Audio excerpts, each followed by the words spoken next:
Assalamualaikum dan salam sejahtera kepada pensyarah serta rakan-rakan sekalian. Kami daripada kumpulan G akan membentangkan tugasan bagi kursus SCCAJ 2043 iaitu komunikasi antara budaya. Tajuk pembentangan kami ialah aplikasi dimensi power distance dalam komunikasi organisasi dengan fokus kepada Polis Diraja Malaysia atau PDRM. Kajian ini secara ringkasnya melihat bagaimana perbezaan kuasa dalam organisasi mempengaruhi dan cara komunikasi berlaku khususnya dalam organisasi yang mempunyai struktur hierarki seperti PDRM. Di sebelah kanan ini merupakan senarai ahli kumpulan kami yang terlibat dalam tugasan ini. Ahli-ahlinya terdiri daripada saya sendiri, Nur Halidah binti Muhammad Halil, rakan-rakan saya Nurdianti binti Sulong, Nur Adilna Syafiqah binti Mahad, Syarizal bin Harun dan Elvina Julia. Tanpa melegakan masa, saya akan meneruskan pembentangan seterusnya. Baik, slide ini menerangkan fokus utama kajian kami.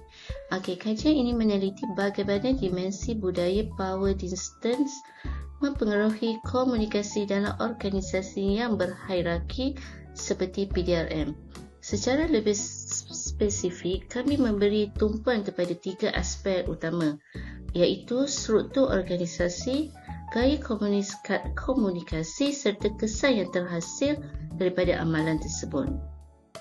Melalui kajian ini, kita dapat memahami dengan lebih jelas bagaimana jurang kuasa dalam organisasi boleh mempengaruhi cara maklumat disampaikan, diterima dan difahami oleh anggota. Sebagai permulaan, komunikasi merupakan satu elemen asas dalam kehidupan manusia kerana ia membolehkan maklumat disampaikan dengan jelas dan membantu membina hubungan sosial yang baik. Dalam dunia hari ini, khususnya dalam era globalisasi, kita dapat melihat bahawa interaksi antara individu daripada latar belakang budaya yang berbeza semakin meningkat. Oleh itu, komunikasi antara budaya menjadi sangat penting kerana perbezaan budaya boleh mempengaruhi cara seseorang berfikir, bertindak dan juga berkomunikasi. Sekiranya perbezaan tidak difahami dengan baik, ia boleh menyebabkan salah faham, konflik atau ketidaksefahaman, terutama dalam organisasi yang melibatkan ramai individu daripada latar belakang yang berbeza. Assalamualaikum, saya Nurdianti binti Sulong, nombor matrik 290226. Saya akan sambung pembentangan ini dengan komunikasi dalam organisasi. Dalam konteks organisasi pula, komunikasi memainkan peranan yang sangat penting dalam memastikan setiap aktiviti dapat dijalankan dengan lancar dan sistematik.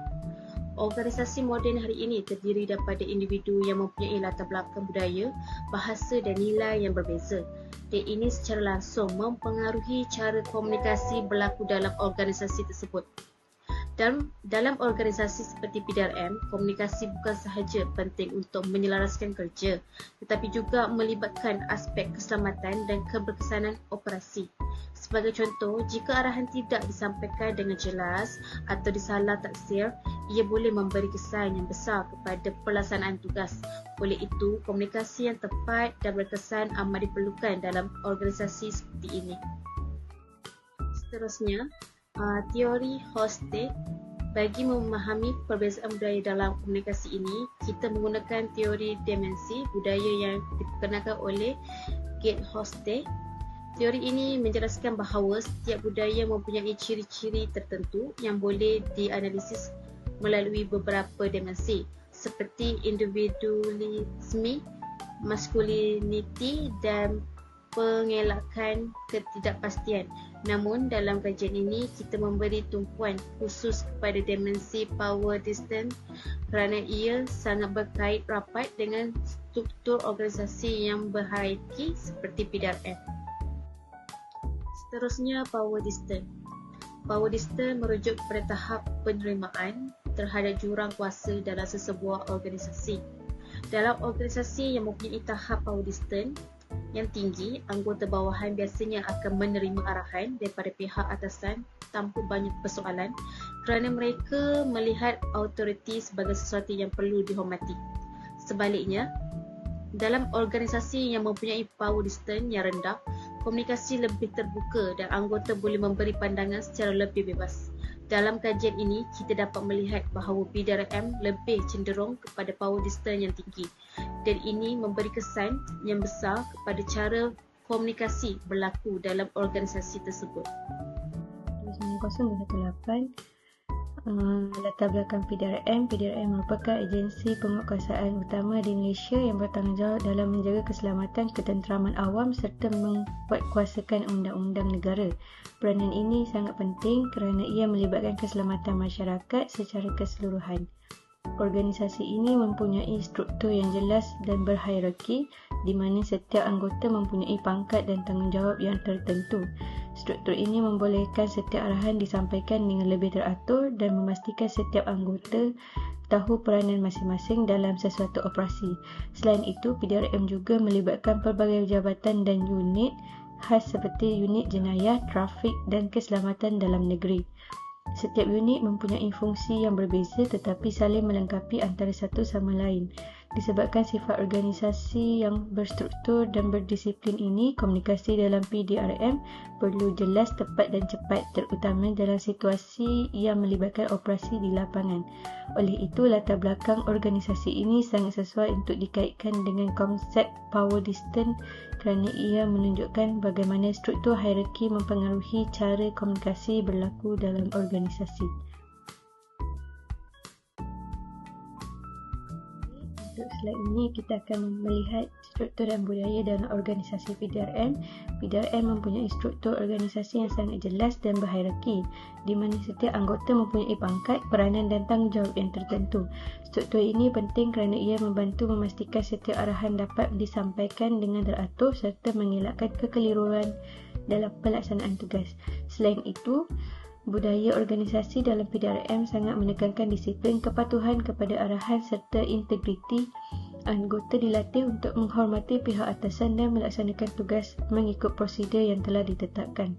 Budaya ini secara tidak langsung mempengaruhi cara komunikasi berlaku dalam organisasi.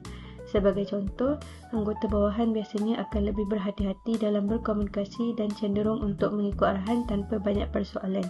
Keadaan ini menunjukkan bahawa struktur dan budaya dalam PDRM memainkan peranan penting dalam membentuk komunikasi yang lebih formal dan berhierarki. Seterusnya, kita lihat aspek kepelbagaian budaya dalam PDRM. Seperti yang kita tahu, Malaysia merupakan sebuah negara yang mempunyai masyarakat berbilang kaum seperti Melayu, Cina, India dan etnik lain. Kepelbagaian ini turut wujud dalam organisasi PDRM. Setiap individu membawa latar budaya, nilai dan cara komunikasi yang berbeza. Sebagai contoh, ada individu yang lebih selesa berkomunikasi secara langsung, manakala ada juga yang lebih berhati-hati dan tidak terlalu terbuka. Perbezaan ini boleh mempengaruhi cara sesuatu maklumat disampaikan dan difahami. Jika tidak diurus dengan baik, ia boleh menyebabkan salah faham dalam komunikasi. Namun begitu, kepelbagaian budaya juga memberi kelebihan kerana ia membolehkan organisasi mempunyai pelbagai perspektif dan idea. Oleh itu, pemahaman terhadap komunikasi antara budaya sangat penting bagi memastikan interaksi dalam organisasi berjalan dengan lancar dan berkesan. Assalamualaikum, saya Syarizal, nombor metrik 290254. Aplikasi Power Distance. Baik, untuk slide ini kita akan melihat bagaimana konsep Power Distance diaplikasikan dalam PDRM. Dalam organisasi ini, komunikasi berlaku secara top-down, iaitu dari pihak atasan kepada pihak bawahan. Ini bermaksud arahan dan keputusan biasanya datang daripada pegawai atasan dan anggota bawahan akan melaksanakan arahan tersebut. Keadaan ini menunjukkan bahawa tahap power distance dalam PDRM adalah tinggi, di mana perbezaan kuasa antara atasan dan bawahan diterima sebagai sesuatu yang normal. Sebagai contoh, dalam sesuatu operasi, anggota bawahan tidak banyak mempersoalkan arahan yang diberikan kerana mereka percaya kepada pengalaman dan otoriti pegawai atasan. Walaupun pendekatan ini membantu memastikan tindakan dapat dilakukan dengan cepat dan tersusun, ia juga boleh menghadkan komunikasi dua hala kerana anggota bawahan mungkin kurang memberi maklum balas atau pandangan mereka. Jadi, aplikasi Power Distance ini jelas mempengaruhi cara komunikasi dan interaksi berlaku dalam organisasi PDRM. Gaya komunikasi. Seterusnya, kita lihat gaya komunikasi yang diamalkan dalam PDRM. Komunikasi dalam organisasi ini bersifat formal dan berprotokol, di mana anggota menggunakan bahasa yang sopan dan menghormati kedudukan pihak atasan. Sebagai contoh, anggota bawahan biasanya menggunakan gelaran rasmi dan tidak menggunakan bahasa santai apabila berkomunikasi dengan pegawai atasan. Ini menunjukkan adanya batasan dalam komunikasi berdasarkan pangkat.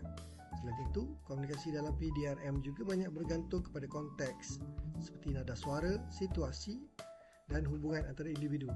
Ini bermaksud bukan semua mesej disampaikan secara terus, tetapi perlu difahami melalui keadaan sekeliling.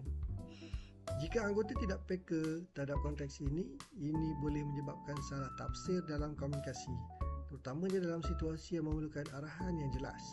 Oleh itu, gaya komunikasi dalam PDRM sangat dipengaruhi oleh struktur hierarki dan budaya organisasi yang menekankan disiplin serta penghormatan kepada autoriti. Hubungan dan keputusan.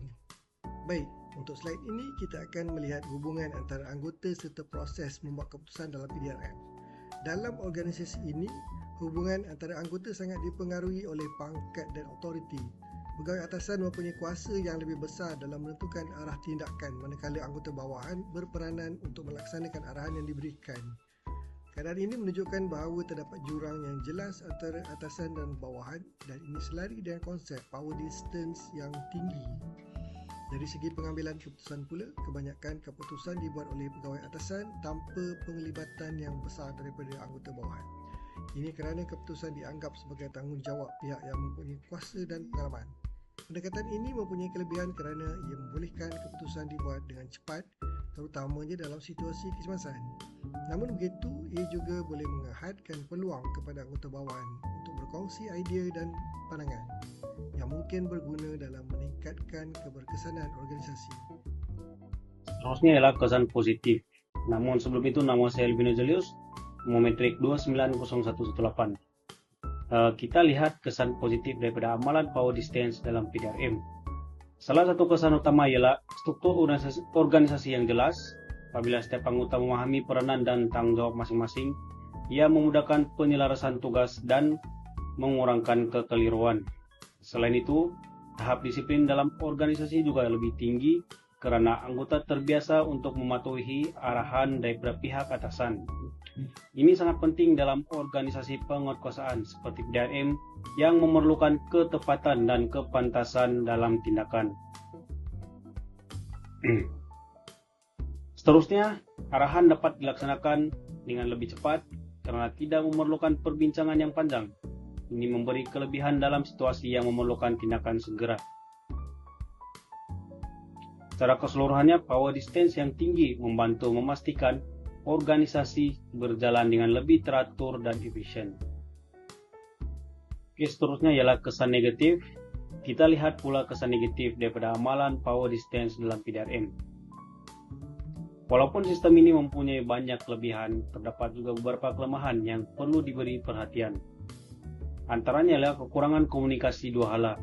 Dalam organisasi yang mempunyai power distance yang tinggi, anggota bawahan biasanya kurang berani untuk menyuarakan pendapat atau memberi maklum balas, terutamanya jika ia bercanggah dengan pandangan pegawai atasan.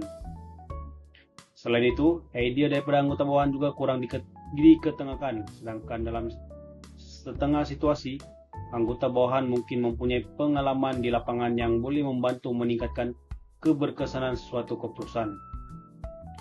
Seterusnya, terdapat juga risiko salah tafsiran dalam komunikasi. Oleh kerana komunikasi banyak bergantung kepada arahan daripada pihak atasan, jika arahan tersebut tidak jelas atau tidak difahami dengan baik, ia boleh menyebabkan kesilapan dalam pelaksanaan tugas. Oleh itu, walaupun power distance membantu dalam struktur organisasi, ia juga boleh menjadi satu cabaran dalam memastikan komunikasi yang lebih terbuka dan efektif. Oke, seterusnya ialah rumusan.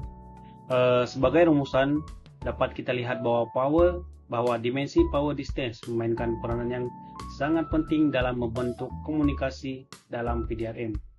Struktur hierarki yang jelas serta budaya hormat kepada autoriti membantu memastikan organisasi berjalan dengan lebih teratur, terutamanya dari segi disiplin dan pelaksanaan tugas. Namun begitu, Pada masa yang sama, ia juga membawa beberapa cabaran seperti kurangnya komunikasi dua hala dan keterbatasan dalam perkongsian ide. Oleh itu, adalah penting bagi organisasi untuk mencari keseimbangan antara mengekalkan struktur hierarki dan menggalakkan komunikasi yang lebih terbuka. Dengan adanya keseimbangan ini, organisasi bukan saja dapat mengekalkan kecakapan operasi, malah dapat meningkatkan keberkesanan komunikasi serta hubungan antara anggota. Sekian saja daripada kami, terima kasih.